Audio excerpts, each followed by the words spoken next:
Hi, John. And there is a news conference that's planned here at 3 o'clock this afternoon in the spin room by Ted Cruz, the senator from Texas, who has been criticized by his rivals for his lack of support from any fellow senators. And the Cruz campaign is doing everything they possibly can to not confirm and spoil the surprise that the senator from Utah, Mike Lee, one of Ted Cruz's Tea Party buddies in the Senate, they've collaborated on a whole host of issues, debates and causes, will be here and become his first Senate endorsement. They're not confirming it because they want to keep the hype going about this. It's a considerable shot happening here in Florida, Marco Rubio's home state.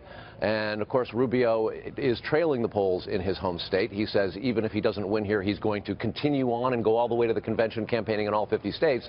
But for Cruz to be picking up an endorsement and announcing it here is the kind of thing that sort of could further erode what momentum Marco Rubio has left. Donald Trump comes into the debate tonight having a big lead in Florida. He's actually trailing in the Fox poll a little bit in Ohio behind John Kasich, but it's within the margin of error.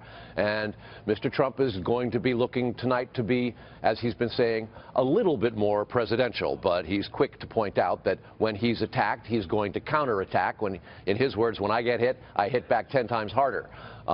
This is going to probably be a pretty feisty debate, Cruz and Trump particularly going at it. But in the case of Marco Rubio here in his home state, he has now said he regrets some of the personal attacks and some of the insults he's traded with Trump himself, suggesting that it embarrassed him. His kids didn't like it. His wife didn't like it. He regrets it, and he has now said that he won't do any more of that.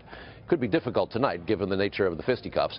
The guy who has been most positive, John Kasich, focusing exclusively on issues, is clearly making some headway with that tactic in his home state in Ohio, but it hasn't helped him anywhere else.